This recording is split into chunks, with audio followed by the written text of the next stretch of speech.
Do this. Oh, it's warm. It's warm. Okay, ready? Yep. Okay, so I'm going to be showing you guys how to do a renal artery stenosis protocol. So we want to make sure that we're on our renal setting. We're going to have our patient slightly decubed with their arm above their head. As we can see, Julia is right here.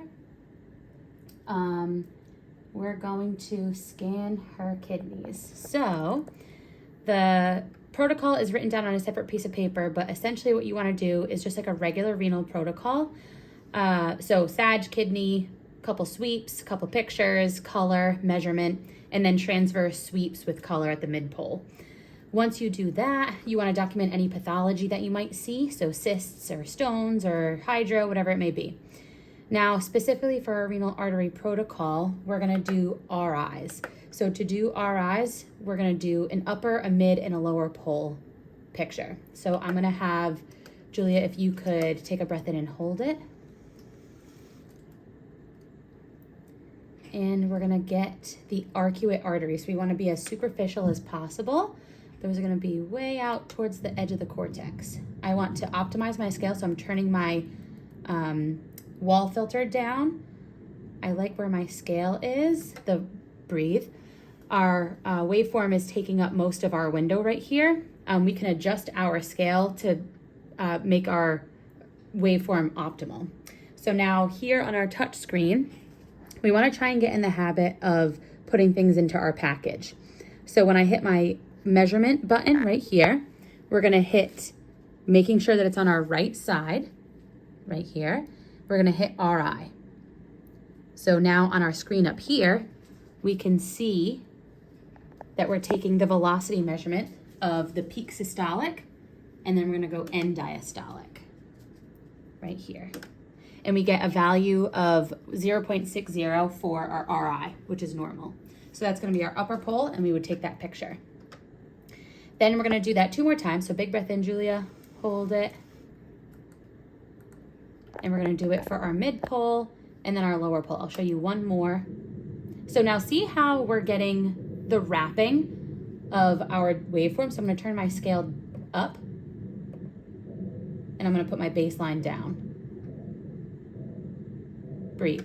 Great job. That's a beautiful waveform. So now here on our screen again, our touch screen, we're going to hit RI again. And then we're going to take our peak and end measurements. And we get an RI of 0.56, which is, again, very normal. So now after that is done, we're going to go for our renal vein and then our renal arteries. So I'm going to label it right renal vein. Big breath in and hold it, Julia. I'm in transverse. I'm going to put my color on, and I'm just going to sweep up and down to try and find that vein. Sometimes you have to come in at a different angle to find it. Breathe. So I would take this picture right here because we want to take a color picture, and then big breath in and hold it. It's going to go to the same place, so I haven't moved, and I'm going to take my waveform. So that's a little bit of arterial flow that I'm picking up on right there. I'm going to try and adjust it and get my venous flow. Baseline's going to go up, scale's going to come up. Hold it just a second longer.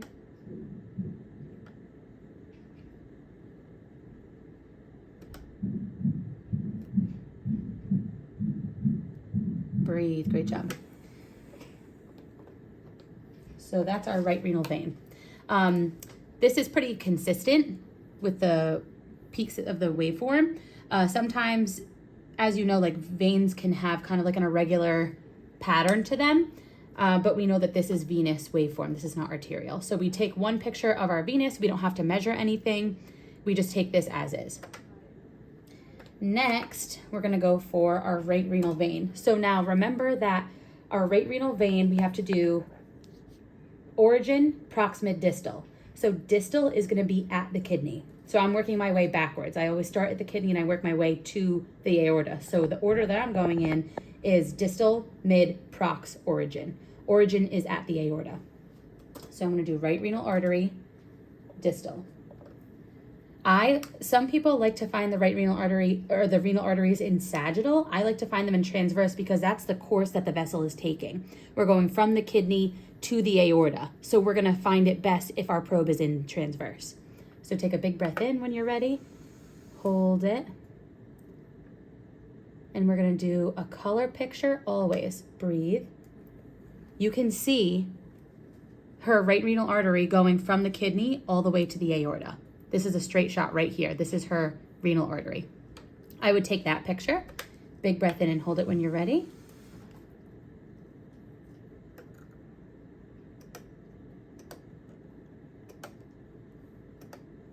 Hang on 1 second. Breathe, catch your breath. When you're ready, take another one. Hold it. I'm gonna see how I'm wrapping again. I'm gonna turn my scale up and my baseline's gonna come down. Breathe, great job.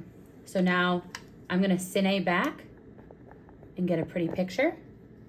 I'm gonna hit measure and I'm gonna watch my angle. So this is the number that we're looking at right here. We're making sure that we're staying at 60 or below. So I think this is perfect at 60 if you can see my angle right here. That's perfect. So now I'm gonna take on my touch screen right here. I'm gonna make sure that this says right side. This is my right renal artery. And I wanna make sure that I'm at my distal measurement. Distal right renal artery. So now it's gonna give me peak and end.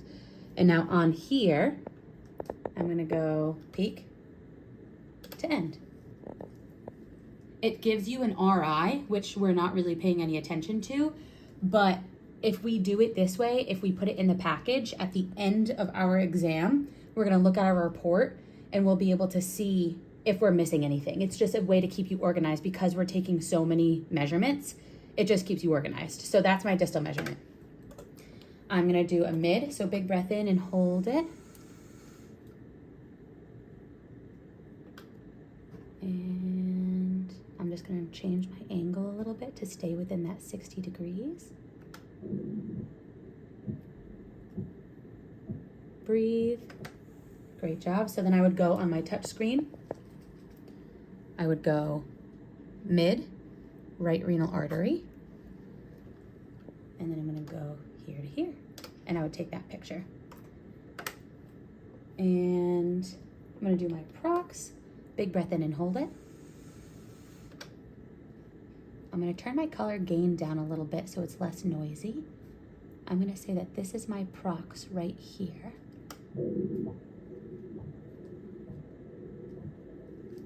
Breathe, good job. And now on my touch screen, just to again keep us organized, proximal, right renal artery. And now I'm gonna do my measurement from peak systolic to end diastolic. I would again take that picture. And then, last but not least, we're gonna do origin. So big breath in and hold it.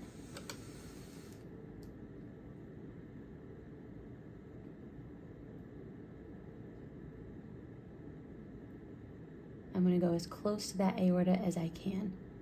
Right here.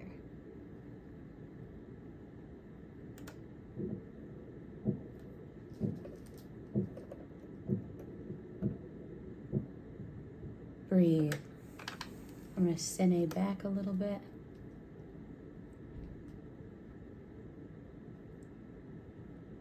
I'm gonna try this one more time. Big breath in and hold it.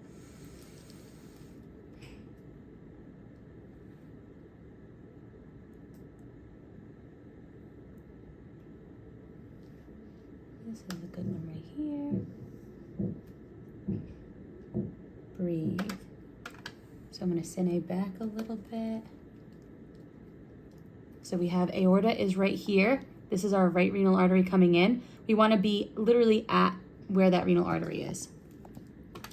I'm gonna change my angle because it's a little bit more steep right here. And as you can see, I'm at 30, which is less than 60, so it's very appropriate for this test.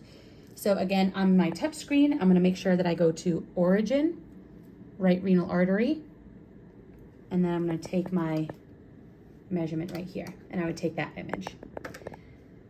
And then that's it for the right side. So you do your kidney protocol, you do your RIs, and you're doing your right renal artery. If you could lay flat on your back for me.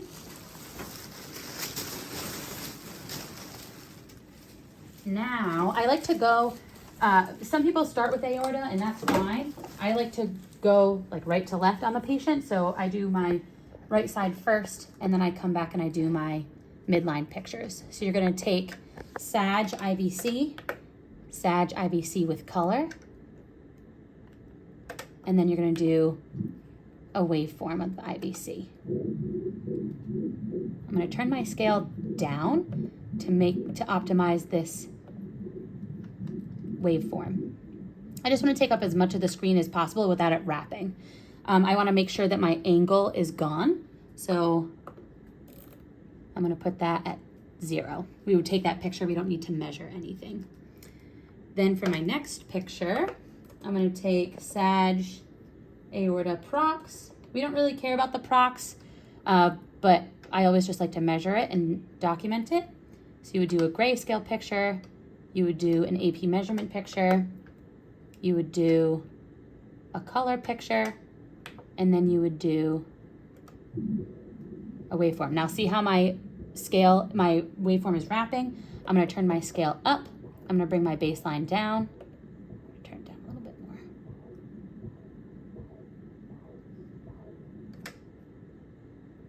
I'm gonna cine back to get a pretty color picture.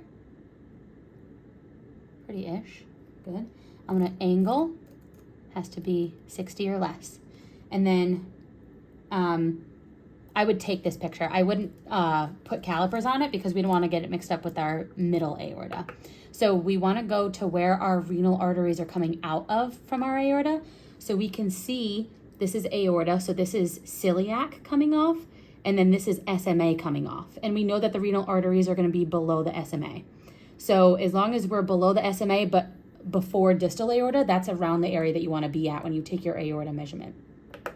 We're going to put color on. So this is going to be called mid.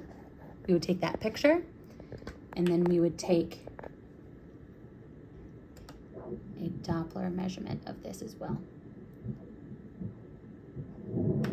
Ooh, a little bit of artifact. So now here on my touch screen, I'm gonna go to aorta. It doesn't matter if you have proximate, distal, or origin, because we're only taking one measurement, it's fine. So I'm gonna go to aorta, and we would do our peak and end diastolic. I'm gonna go here and say peak and end, and I would take that measurement. Then here, what we wanna do for Brigham protocol is we wanna do a Sag sweep of the bladder. So Sag and transverse, we would do, just a transverse sweep, and then we would do a sagittal sweep, just to show that bladder. If there were any pathology in that bladder, we would document that. And then you would do the exact same thing for the left side. So you would, again, start on the left kidney, do kidney protocol. You would do RIs for upper, mid, lower pole of the kidney on those arcuate arteries, and then you would do your left renal vein and then your left renal artery, prox, mid, distal, and origin. And that's how you do a renal artery stenosis. If there are 2 renal arteries on a kidney, you have to do both of those renal arteries. So that's where it can take a little bit of time. You would do proximate distal origin, or origin proximate distal of renal artery number 1, origin proximate distal of renal artery number 2. You would put both of those values in your report, and you would document the renal artery aorta ratio of both of those as well. The values and all of those things are in the protocol book, and the actual protocol pictures that you need to take are in a separate document that I'm going to be sending out. But that's how you do a renal artery stenosis. Sometimes, obviously, we have a lot more challenging patients that can't hold their breath, and patients that are of larger body habitus. That's just part of the people that are filled with bowel gas. That's part of the game that we have to adjust and adapt. I, again, feel like it's best if I just cube my patient, have their arm above their head, and then just take your time. You can play with your color gain, your color frequency, and your scale to optimize your views as much as possible. I think that it's best to hold as still as possible. So when you have that patient take a big breath, you get your probe where it needs to be, and then you can have them breathe. So now you're set up. You don't move your probe. Now when they take a big breath again, they're going to come to you. So you want to make sure that you're just have a steady hand. But that's it. Thank you so much.